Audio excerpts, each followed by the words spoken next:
This conference will now be recorded.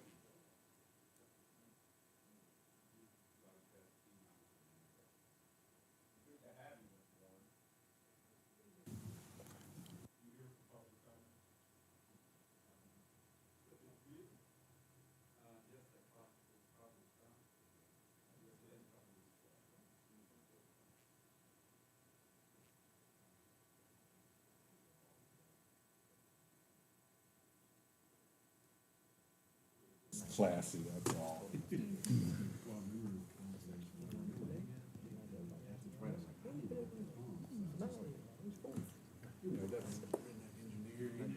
So has anybody seen Roger lately? Barry? Yeah. Oh, Jesus. Yeah, I see him periodically. He's not watching. Hell, he's just fishing all the time. Yeah, fishing. Fishing and farming.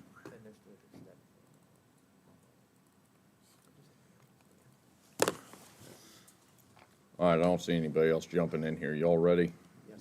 Y'all ready down there? All right. I'd like to call the Board of Supervisors meeting to order. As always, let's start with the pledge in a moment of silence. I pledge allegiance to the flag of the United States of America, to the republic for which it stands, one nation, under God, indivisible, with liberty and justice for all.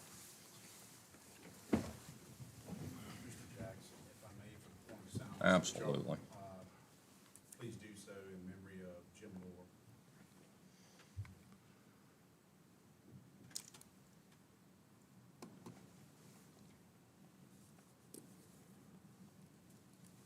All right, thank you. That's a big loss for Madison. Yeah, it is.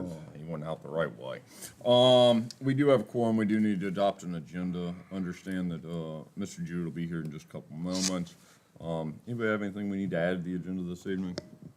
There's nothing addition, Mr. Chairman, but I believe Kim has handed you, or did we amend the packet or hand hard copies of the supplemental appropriation? So if you look online, that just has the actual credit debits for you. But no additions, Mr. Chairman. Anybody else? What would y'all like to do? Mr. Chairman, I move that we approve the agenda as presented. Motion made and seconded. Further discussion? Hearing none, all in favor signify by saying aye. Aye. Opposed, same sign. Public comment. Anybody watching us? What are you eating? Oh, all right. Bruce has corrupted him. 0. All right, Bruce. we're consistent. Ms. Warren, public comment. Turtle doing okay? Good. All right, we'll do it again later. Consent agenda. We've got minutes from 10/8, 2024, and then we've got supplemental appropriation from the schools, number 10 at 106,633.05. Questions, thoughts, comments? What would you all like to do? Yeah, Mr. Chair, I move that we approve the consent agenda as presented. All right, motion's made and seconded. Further discussion? Hearing none, all in favor signify by saying aye. Aye. Aye, opposed, same sign. No special appearances, no public hearings. Regional legislative program for 2025. Mr. Weekly? Thank you, Mr. Chairman. And Ms. Turner, just for the record, I did make the chairman aware, but Mr. Jewett did text say he's going to be a few minutes late. So just note when his arrival for your minutes when he gets here, please. Thank you, Mr. Chairman, members of the board. As you may recall, I've sent around some legislative priorities, or what is known as a regional legislative program proposed for 2025. I also sent those not only to the Board of Supervisors, but for various department heads. And when I say department heads, that can include constitutional offices, agencies. We're all a team here.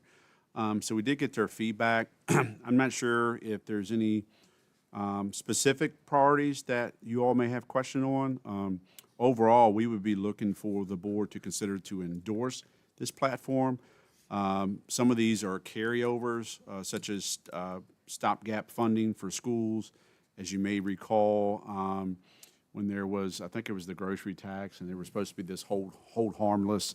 We need to make sure we do not lose any more school funding. They actually restore that funding.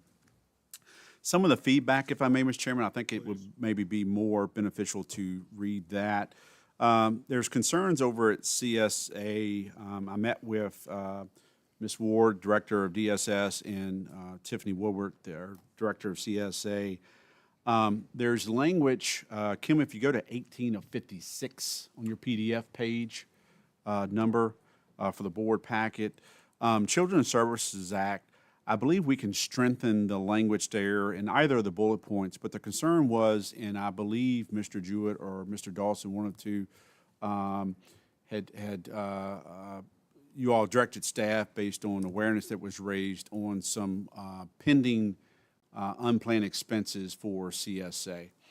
And upon staff looking into that and myself meeting with ESS and CSA, and I'm going to use terms to try to really relate to the board, but in a careful manner. If you have legal status and your case has put you into the Madison system of CSA or DSS, then a lot of times you can apply for Medicaid reimbursement. So that's where a lot of times you'll spend your local dollars wherever you apply for reimbursement. And there's usually a 2-month lag or so, I think, for some of those reimbursements to come through our system.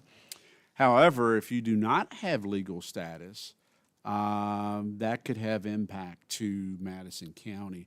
I believe they have an invoice over at CSA they're going to be bringing over to speak with Ms. Warren in the near future of some potential concerning cost. We're not sure what they are yet, if it will result into a contingency fund request. But bottom line, my plan of action is to work with Senator Reeves' office in trying to get the General Assembly to not only our priority legislative platform here, but to see if he would carry a bill that makes that clear, that legal status should be what we're looking for. Social Services and CSA, they're looking at it from a humane standpoint. So naturally so, if someone who doesn't have legal status but is being abused, they're not going to turn their head, nor should they. But there's a cost to that. So we just think it's responsible of the state or the federal government to put funding there or to allow some type of Medicaid reimbursement in those situations. So that was the feedback from Ms. Ward and Ms. Woolbert. Superintendent Graham just really provided their legislative platform. They're involved with the school association, as you know, so, but we sent it over to her as well. Brian Gordon had, looked to see if there was strengthening language to provide more funding for 911. There's some language in this platform about supporting fire and first response activities, so I think that's covered. So all in all, we would be looking for the Board of Supervisors to consider endorsing the regional legislative program from 2025. Outside of this platform, I'm still working on a potential bill I would like the General Assembly, our state legislative, to carry. I do not have that for the board yet, so it's not on this platform.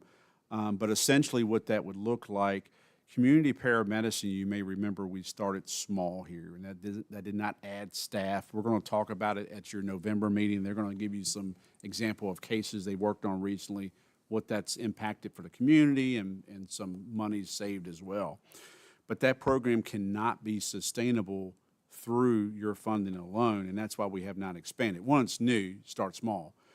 But where those programs have normally started is out west, and where they get into issues of sustainability is the funding side, is because you're carrying out your primary mission.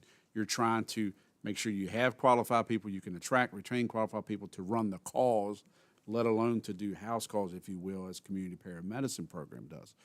So West Virginia is a state, for example, they allow for billable services to the insurance. Right now, the only way insurance is billed, it's called a soft billing, is if an ambulance physically shows up at your home. If someone from the community paramedicine program, say they're coming up to help you fix an issue that's calling you the fall, which they've done one recently they'll tell you about next month, or blood pressure checks, whatever they may be doing, but they're not coming in an ambulance, they come in one of their response vehicles, that's not a billable service. There was a cost for that service, and there's a reason for them to be there, but it's not a billable service. We like to see Virginia put forth legislation similar to other states, because that's going to help with the sustainability side if you're able to bill like you do for an ambulatory service. The second side of that, we have OAA money, and we've talked about this internally. with our team is that the other part of it, if we can equate some opioid abatement part to that community paramedicine, we might have enough funding between that and if they're able to pass a bill to sustain that program. But that has not been drafted yet, so it's not on your legislative platform. I hope to get that together soon. Make contact with Senator Reed's office to get their feedback, and if it's something that seems like it makes sense, or at least get your endorsement on that. You don't have to run everything through the regional platform. It makes sense because there's power in numbers. If a region's saying this is what we want, these are our issues. But there can be standalone bills that localities can take to their representatives for them to push forward. So you have some additional Who opportunity. else is doing community paramedicine? Orange is attempting to. It hasn't really taken off yet. And I want to say they may have done that as a grant-funded position. I'm not even sure they've hired that position yet. What we've done is taken one of our existing paramedics.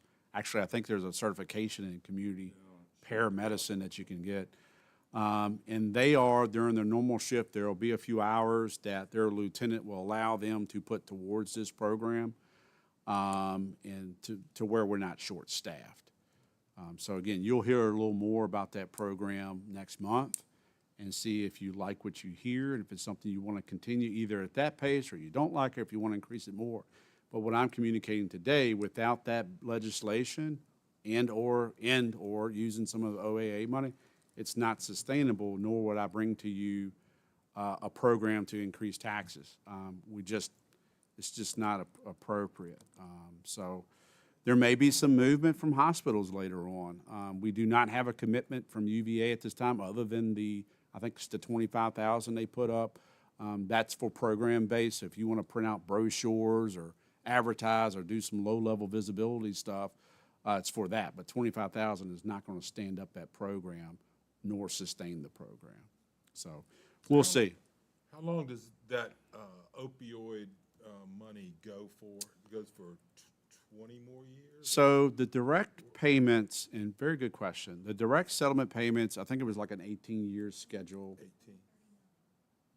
2039. 2039. But if there continues being settlements going on, doesn't it just continue to perpetuate itself? It could. What I would say to that, Mr. Jackson, is some companies are opting to do a lump sum. So you can get that in a year, so it may not necessarily push that out beyond 2039, I think that's fair to say.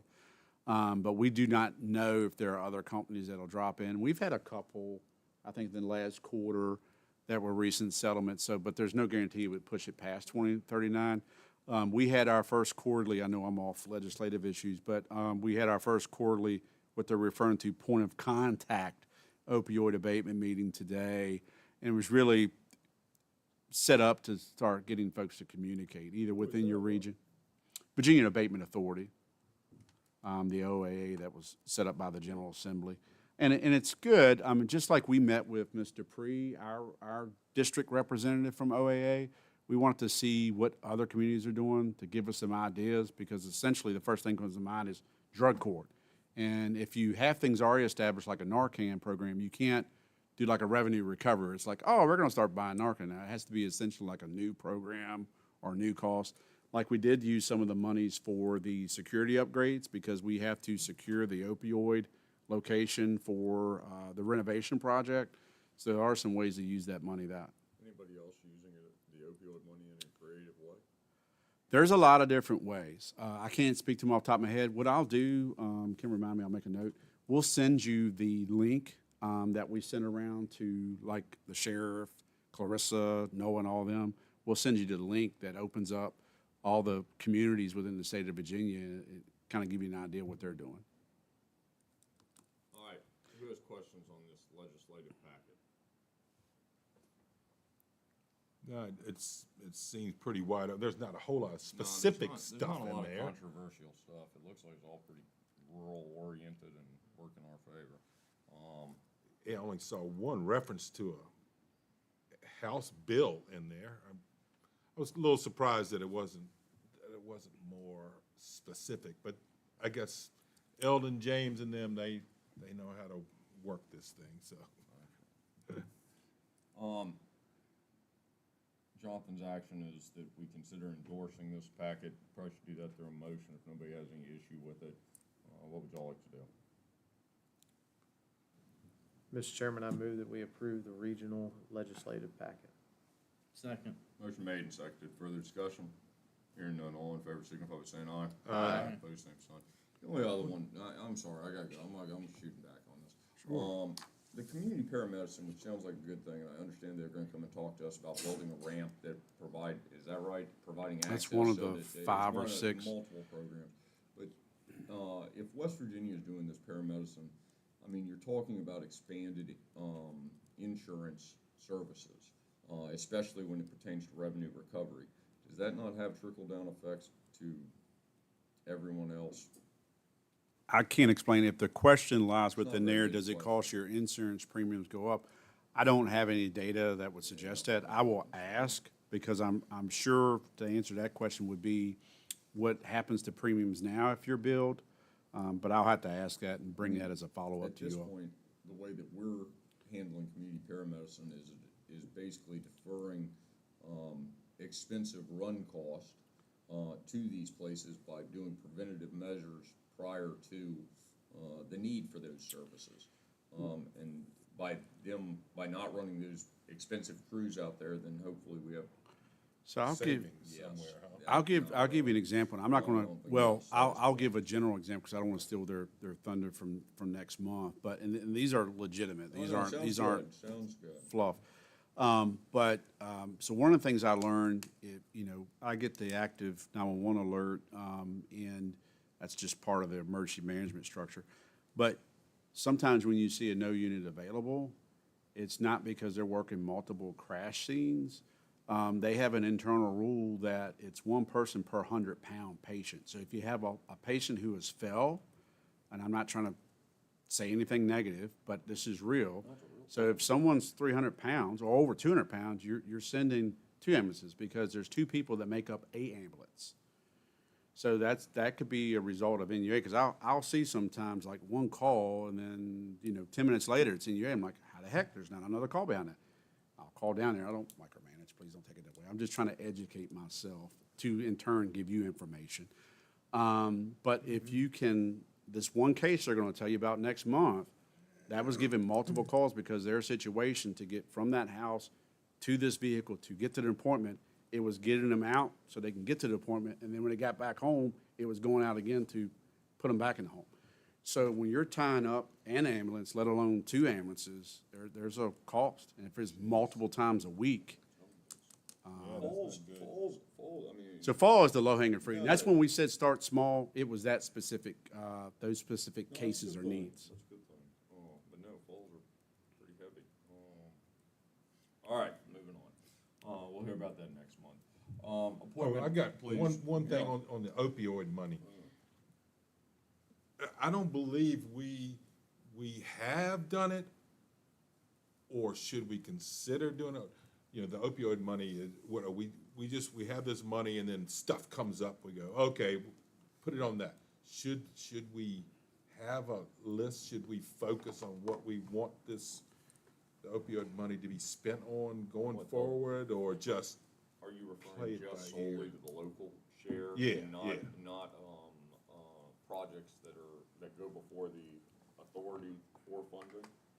At Yeah, the just state the level? local share, yeah. I don't know, I was just Probably thinking about should. that, I don't know. How much is it? We- Right now, well, we received 126,000,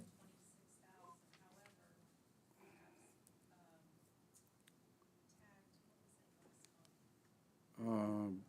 It was around 20,000. 20,000 for drug court, and then there was another, so it's around 90,000. So that's what I'm kinda saying, it's like, okay, so do we wanna tag 20 grand, 30 grand for drug court every year? And then some other stuff or something, I don't know. I think so. I think that is a good comment.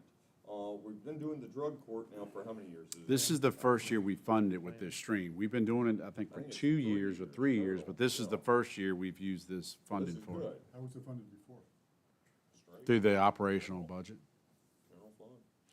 So there's 2 pots. How about, may I make a suggestion? Yeah. How about forward you all the email that has a link for the opioid abatement authority, how other communities are using that.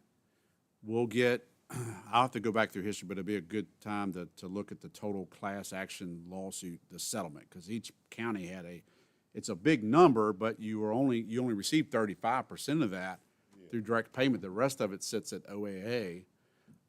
So we can bring that back as a staff follow-up.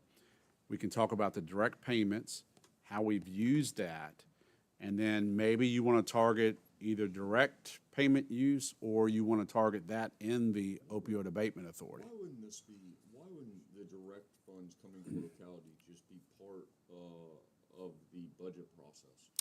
You can, for the opioid abatement authority, what I learned, it was great having this meeting with Mr. Dupree, and we can always have a follow-up, and after you look through this list, we can bring her back, we can do some 2-on-1, 2-on-2s or whatever, so each of you can ask some questions or just get to know the program a little more. But the information I'm trying to obtain from the abatement authority right now, what we learned in our meeting with Mr. Dupree is that opioid abatement authority pot of money, it doesn't just sit in there in perpetuity. There will be a roll-off or use and lose. So we want to know, all right, we know what our total amount is that's supposed to be sitting down there, let's just say in their bank, and what's the amounts and what do they roll off? Did they roll off in FY25, FY26, and so forth? Also, it may not be a bad strategy, because I asked this question of, well, you were there. That's right. Yeah, you were there. So he's got all the information.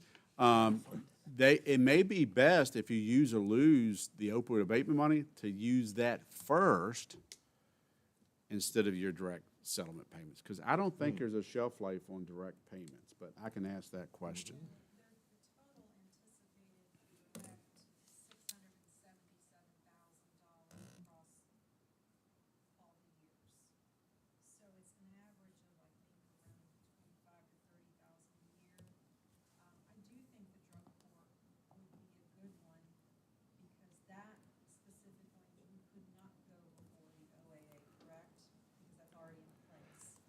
It's not a new program. Yeah, it's not new. We can use our direct payment, but Yeah, so I'm saying that 20K for drug court would be a good one to use the direct settlement. How's drug court going, Hannon? It's going fine. I mean, every Tuesday morning over in Orange, and I mean, I know I just saw an announcement for another guy that's yeah. graduated. So what's Frank- it? Is it frankly, 2 I've or got- 3?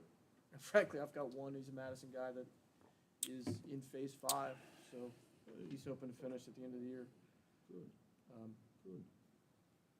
It's, I mean, I don't want to get on the soapbox, but for felony drug criminal defendants, probation has tools that they can offer people, but they are woefully understaffed and overwhelmed. And this is a way of very frequent, I mean, most of the people that I've got for, if it's intensive supervision, they maybe meet with a probation officer twice a month, sorry. And then normally it's once a month. But for drug court, in addition to everything else you got, you're in there, depending on what level you are, once a week or once every 2 weeks, in addition to all your other things that you're doing, counseling, meeting with your drug court coordinator. And then if you screw up, I mean, the judge will say, all right, well, you're going to Central Virginia Regional Jail for, 3 days or a week, or, I mean, they got consequences. They try to get back on track. There's some forgiveness in there, some grace. How many people are participating currently? I don't know.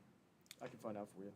We can ask, we just met with Rod Carew, so I know we had one that's getting ready to graduate, and there was one a year ago or less, so there's been at least 2 that's either graduated or getting ready to graduate the program. It's usually 10 bodies or less that are in there on those Tuesdays. All right, anybody else have questions on opioids or comments? It's interesting. All right, let's move on. VACO annual business meeting, it's coming up. Jonathan would like to be appointed as our non-elected official for voting designation. So the VACO bylaws, it gives you the option. So normally a supervisor And I think what I like to do after going back this, through this information is do this at the organizational meeting. When you appoint your committee assignments, you also appoint your voting member and alternate member. It doesn't have to be right away. I would recommend you choose 2 supervisors, and then if you're unable to attend or choose not to attend whatever the annual meeting, then we'll come back like this time of year and say, hey, if there's no board member going, please approve me as your proxy, essentially. I would vote on your behalf at the business meeting. So that's what this does. Their bylaws allow it, and I'm asking that because it's my understanding we don't have any board member registered for the annual VACO meeting. That's coming up, I think it's November 12th. It runs for a couple of days. Anybody have any issue with Jonathan doing that? I think he'll represent us in the right way. Probably need to do a motion on that one. Yeah, Mr. Chairman, I move that we designate Jonathan, our county administrator, as a non-elected official designate to represent Madison County at the VACO annual business meeting. Second. Motion made and seconded. Further discussion? Hearing none, all in favor signify by saying aye. Aye. Opposed, same sign. There you go, Jonathan. Thank you. No more old business, new business, committee and board vacancies. Jonathan, go at it. Let's start with Encompass Community Supports first. We recently got a resignation letter from Miss Lisa Payne Wells, who's been the Madison representative. I don't know, it's been quite a year, definitely less than 2. There's, again, I'm just giving you information. They have stated that they would continue to go to the meetings on the county behalf until you're able to fill, but due to their commitments and just right now, it does not work for them. So I'm asking the board to allow Kim and I to solicit for that opening. Your second committee opening involves the Board of Zoning Appeals. As you all just held, and thank you, a moment silent for Jim Lohr. Jim Lohr was a BZA member, did a lot of things in the community, but served on the BZA. I looked into the statute, the Virginia Code, as well as had some communication with Suzanne Long. Suzanne Long has been the secretary for BZA, but also learned she has been designated an alternate for the BZA.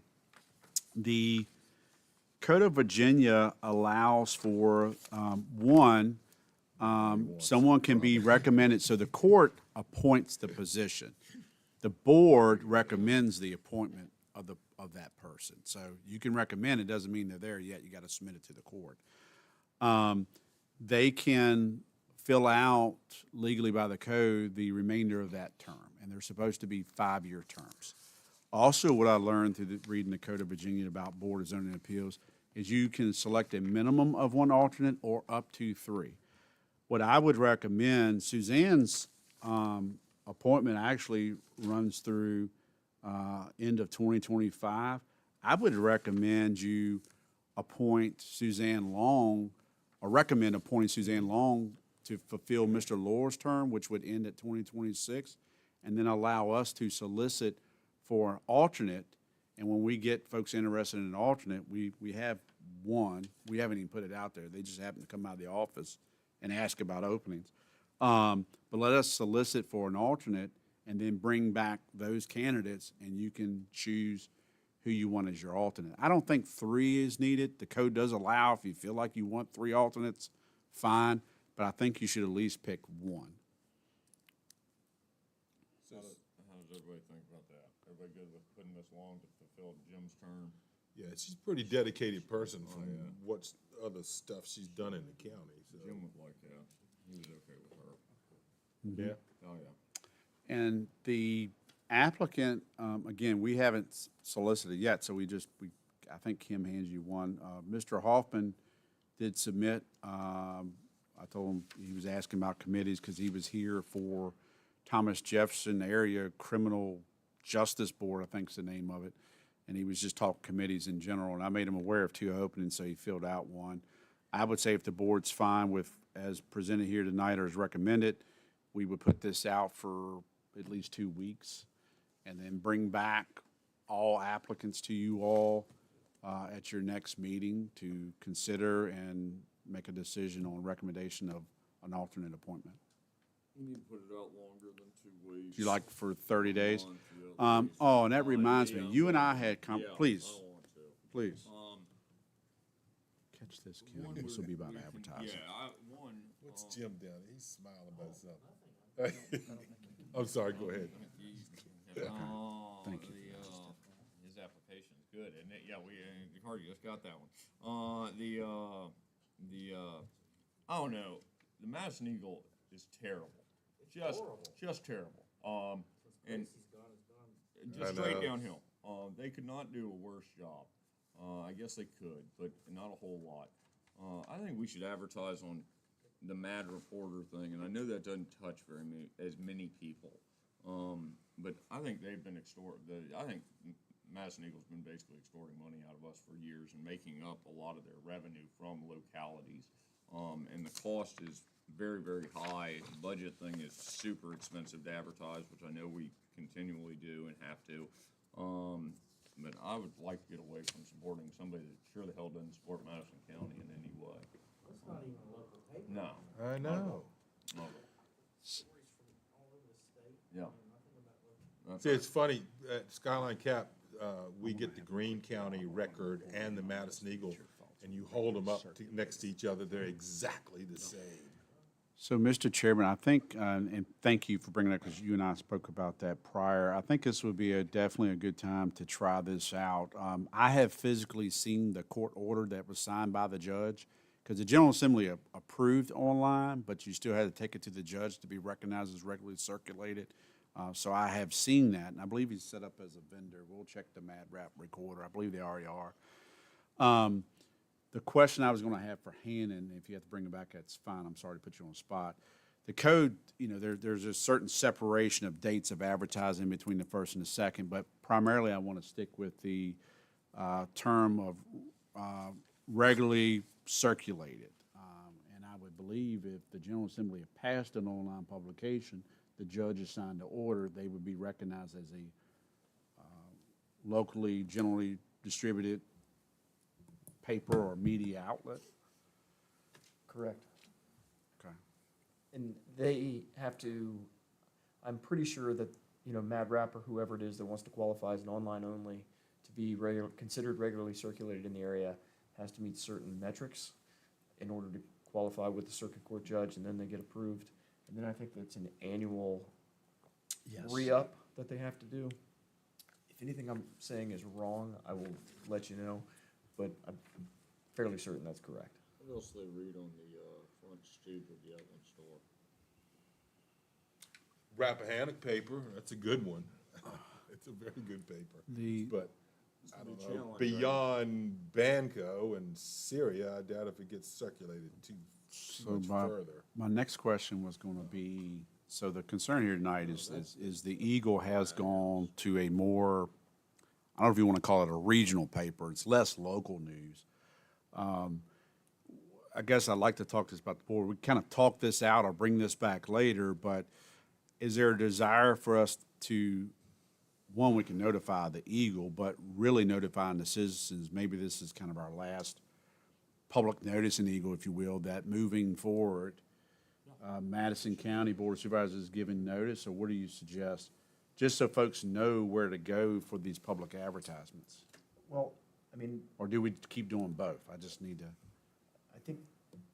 Mad Rap, I think we would need to try it first. And also we've got our Madison County website, which has got notices, so we can hang anything on there and also say, hey, we've begun advertising at this place too, to spread the word. I think that would make more sense. I just don't know if it makes sense at this point to make sort of a grand pronouncement of like, we're only using this or only that. If we try the Mad Rap for these two advertisements as the alternate for BZA, and then the Encompass board, we send them out there for a month and see what happens. See if we get anybody. Mr. Wright, is the same metric required of the print newspaper as of the online platform? That's a good question. I don't know the answer to that because it's always been, I've never looked into it because it's always been, I had the choice of the Daily Progress or Right. the Madison County Eagle, and I never sort of looked past it to see what the requirements were. I think I've even seen people use this, Seaville Weekly, and, I mean, I never see one of those past Greene County. Same owner It's- as, yeah, it's Green- Eagle. Yeah, Madison, yeah. I was wondering if they're. Do they own the Star Exponent They, too? I'm pretty sure they do. Yeah, they And then do. The Green Record, the Orange County Review. Now, I think Fredericksburg's paper I do also. know a lot of Yeah. people that get the Culpeper Star Exponent. That's, I'm looking for just options to not, I'm sorry, just not support these people. I mean, I think they've been taking advantage of us for a long period of time. And they were serving us, and now they've decided to go down a different path. I think we should go down the same path. I'm concerned, because a lot of the people that we deal with, and that apply for these positions certainly aren't on the rap reporter very often, which isn't good. We do wanna advertise to anybody that doesn't use that as well. But, I mean, I'd be willing to try, help Culpeper Star Exponent, let's try that. I'd try something different than advertising the Eagle that everybody's just using to pack their wood stove with. If All they right, so can afford it.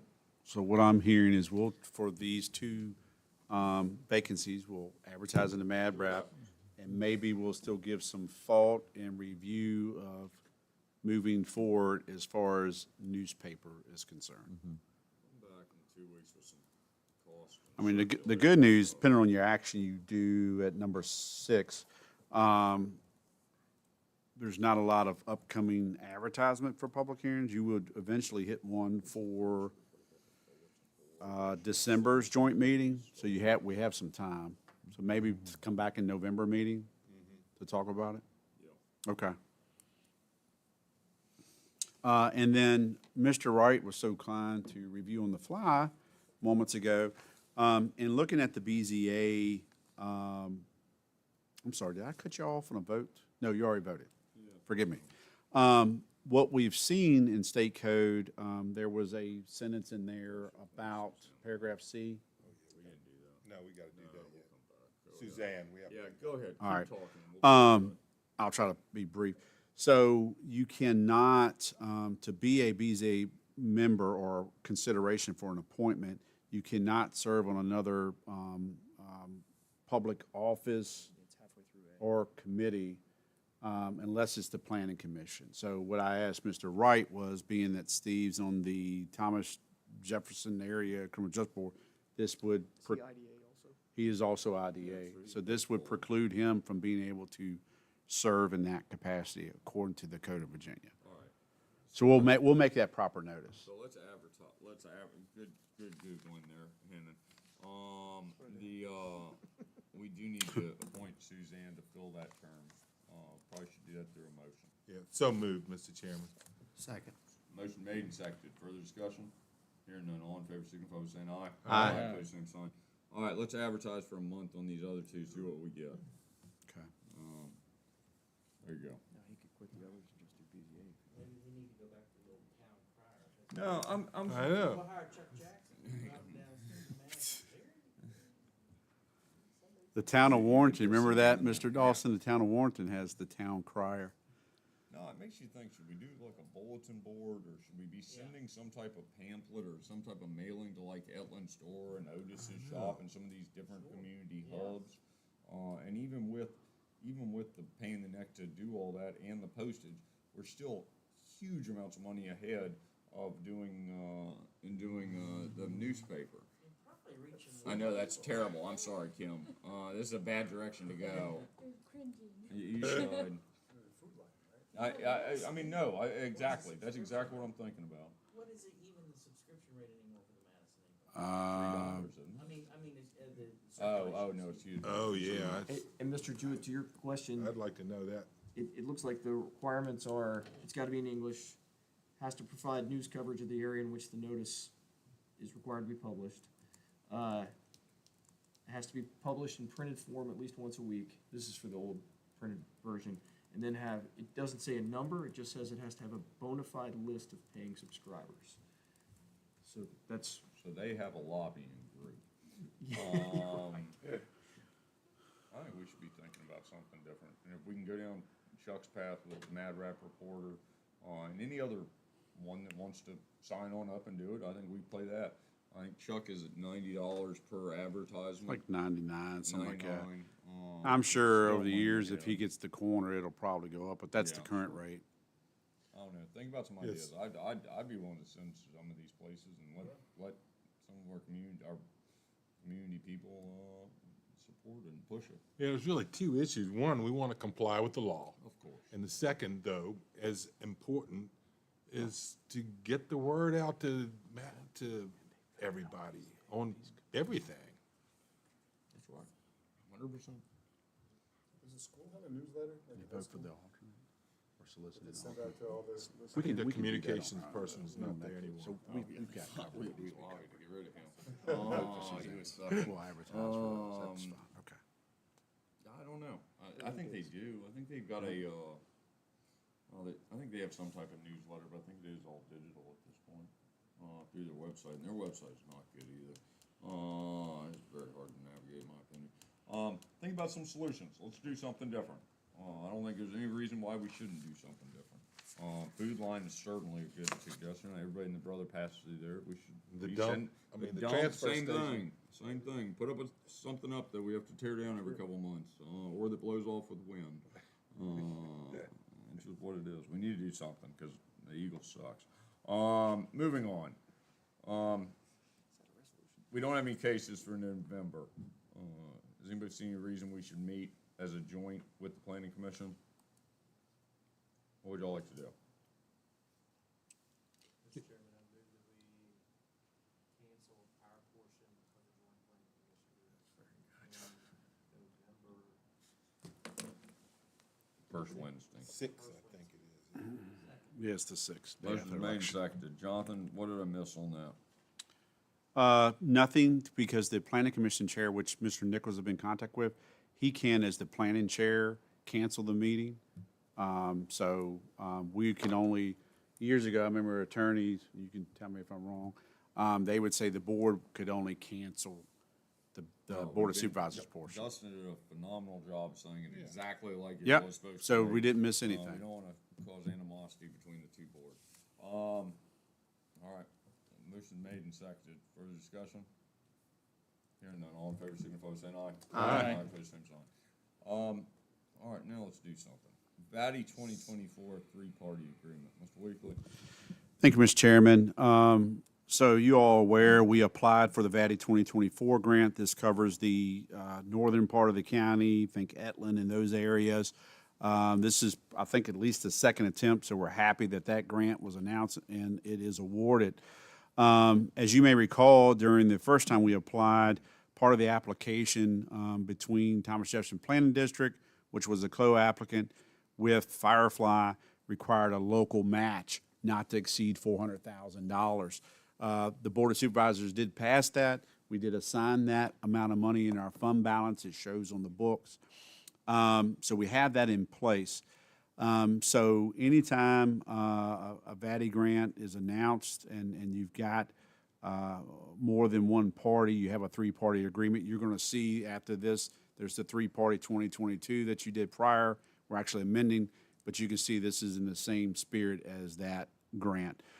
So what this does, it explains the relationships. So Thomas Jefferson Planning District Commission, they will be the grant administrator as well as the fiscal agent. So any invoicing from Firefly comes to them, to us. We make payment to them, which is what we're doing now in the VATI 2022 grant. So this is pretty standard. I've given this to Hannon to review. The money is there. So what we have as recommended actions for the board to consider to approve the three-party VATI 2024 agreement between Madison County, Firefly, and Thomas Jefferson Planning District Commission, and authorize the county attorney, or excuse me, the county administrator to sign the agreement. Let me look at the end of this one to see if there was an approved to form.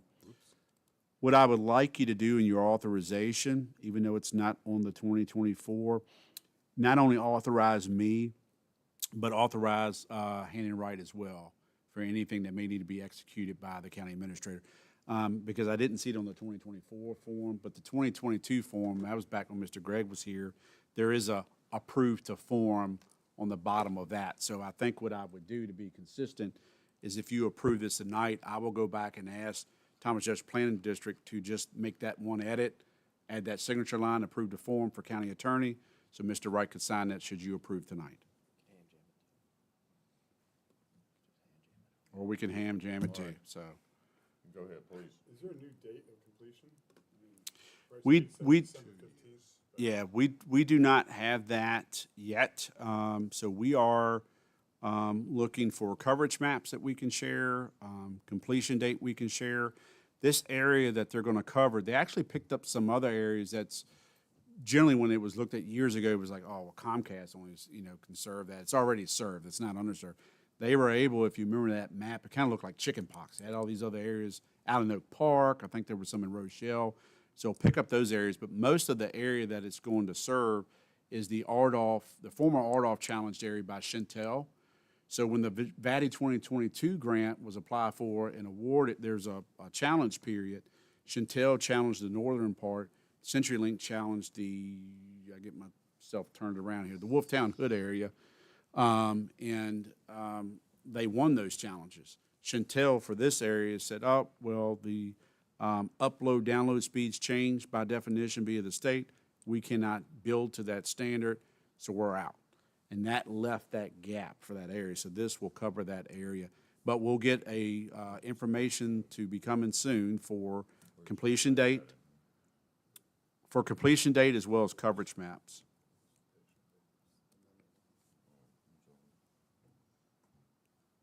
Point it out,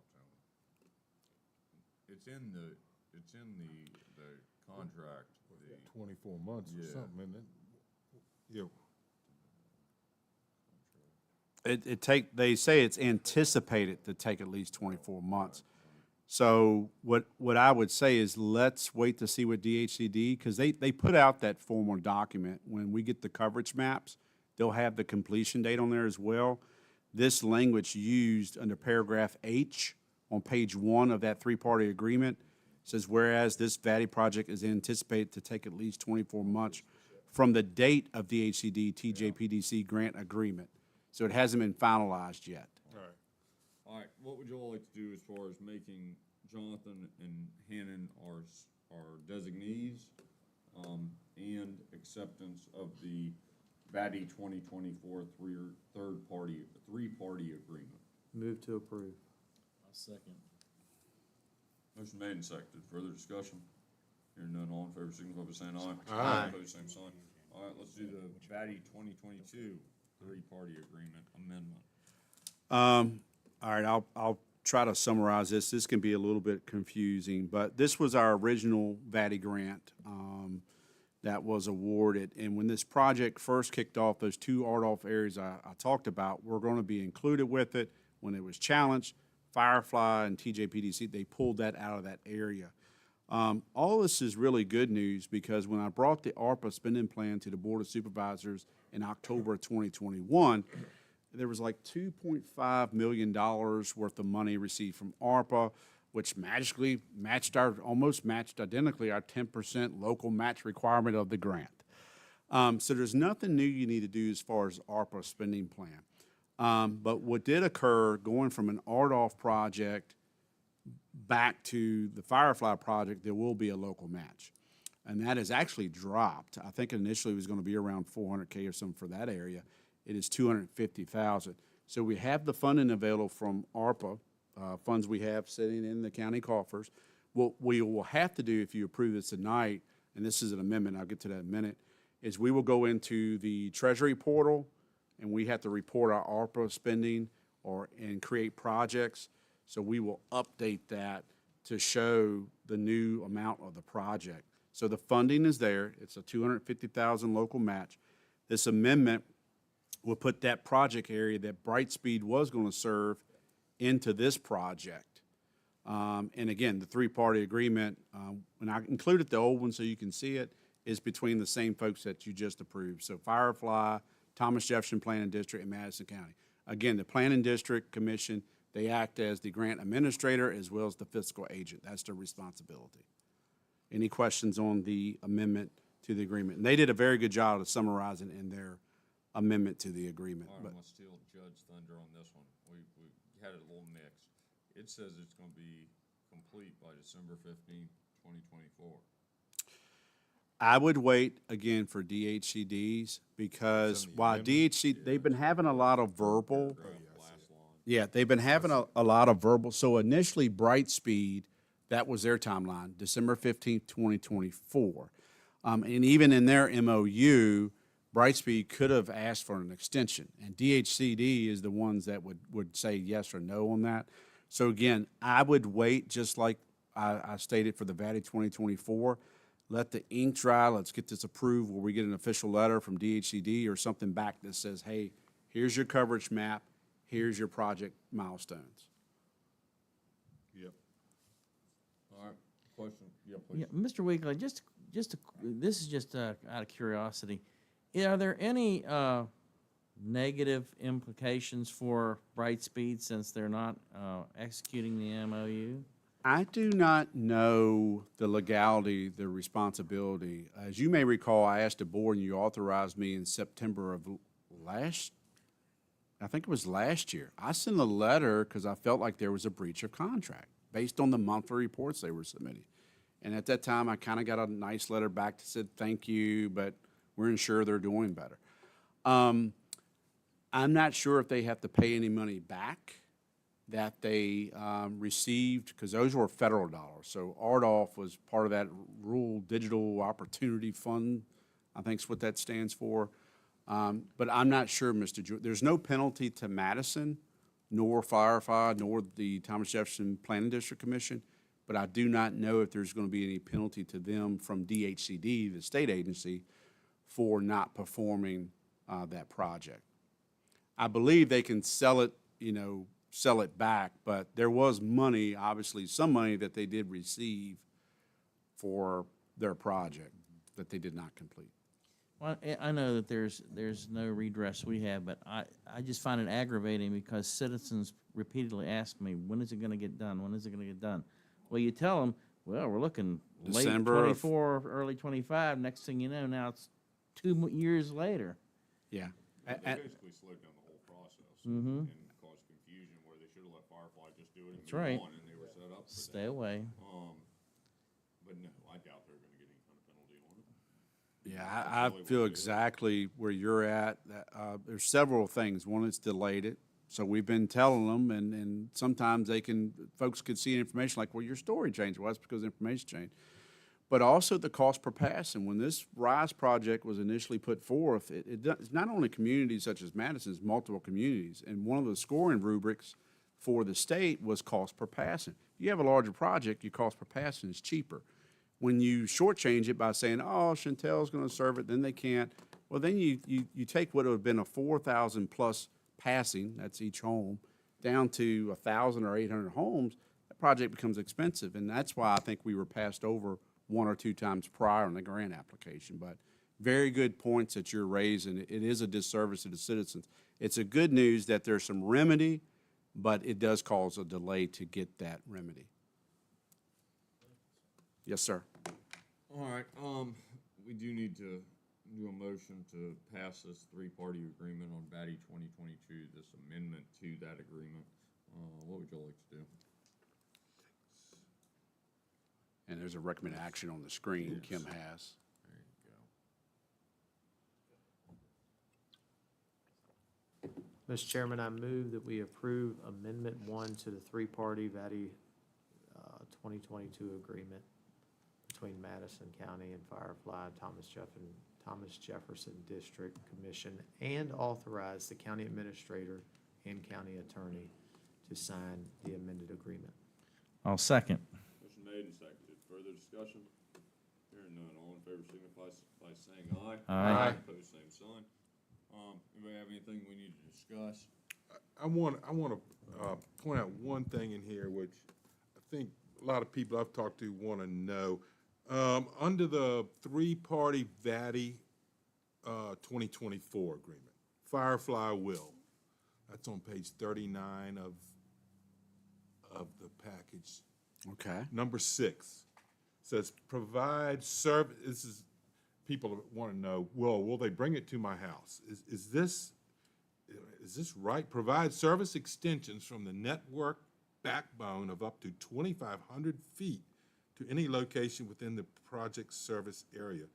Does that mean they'll come from the street to my house For up 20 to 2,500 I feet? thought his original number was 1,500 feet, but it clearly is 2,500 here. It's 25, it's 2,500. That's not bad. That's a half a mile almost. Yeah. Okay. I And mean, 'cause a lot of that's a people real have been asking benefit me to that, you Madison, know? because some folks' driveway is that at least, so, Okay. yes. I just wanna- So once that's inked, that's commitment, but Gary has stood by that. I've heard Gary state that. Mr. Wood with Firefly. Did anybody get on the call last week?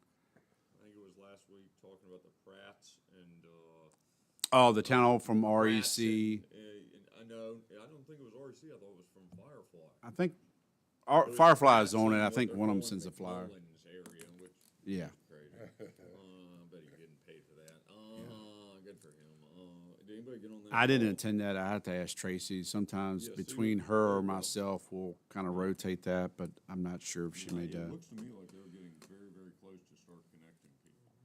You're starting to see new infrastructure on, not just the wrapped up cords, but they're going in, you see the tents set all over the county, where they're doing, it looks like they're So getting those what- boxes ready. What I can offer, Mr. Chairman, I'll find out from Tracy on it and email you, but what has been, I've requested and Mr. Creekmore from Firefly has offered is that once you physically start, whether it's 1 or 20, once you physically start making connections, think of a countdown clock. So you got a total number of connections for a project, then I want to see that monthly connection. So you'll get those reports that says, you know, here's where we started, here are the number of connections for the month. And we can show it by area too, certainly, because it doesn't mean they're just going to, Gary has said that it's possible you can be working in several different project areas. So they may start connections at McMullen area. They could be down, the capitalists know I'm on that, so that'll be at the end. My wife's killing me on that. But they can be down at Pratt's or, you know, different areas at the same time. But once they start making those service drops, we're going to start getting a report that shows that. Can we get that cool report in the smart sheet? We can put it in a way that's, you know, informative.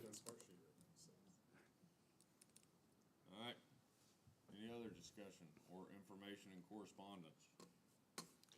One quick thing, real quick, is Doug Parsons, who we provided a letter of support for to get a grant. He was awarded a $2,500 grant to expand his internet, his website development. I'm sorry, website development. So, yeah. So we'll put him on special appearance for the November meeting? No, I don't think he wants any of that, but. Okay. Have we heard from VDOT on anything of the multitude of things that we've asked them about? Not really, Mr. There Chairman. you go, there you go. All right. The project is still ongoing at Shelby. I know they initially said October the 4th, and I know we had some weather during then, but that's still ongoing. 29's a disaster down on this end. But no, other than the link I provided you all for the paving schedule, that's probably the last I really had the report. Consistent. I do have something I do want to offer. I did speak with Ms. Dixon this week, and I kind of did some digging through her conversation. I have not spoken to other property owners that are around the Lindsay Lane Swinging Bridge, but Ms. Dixon did inform me she received a letter from VDOT asking her basically to sign the right of entry form that would allow them to come do work, essentially decommission the bridge. We're not always made aware if whether it's state agents like VDOT or a utility company like a power company, sometimes when they make that point of contact, but Ms. Dixon did call me and inform me. I don't believe she will. She was a little distraught, definitely a little emotional when I was talking on the phone to her. I told her that, you know, I cannot advise her one way or the other on that. That's her property. She'd have to make the best decision she felt for her and Frank. And that's where we left it, so. Well, she was here that night. She was in attendance when VDOT said the letters are going out next week to all the adjacent landowners. So she shouldn't have been surprised. No, Right. no, I like Bonnie. I think it'll be entertaining no matter what. This sounds like a real win. All right, good information. Anybody else? All right, back to public comment. Public comment. Anybody watching us? All right. Good. All right, we don't have a closed session. What would y'all like to do? Move to adjourn, Mr. Chairman. Second. Motion made and seconded. Further discussion? Hearing none, all in favor, signify by saying aye. Aye. Opposed, same sign. Thank y'all.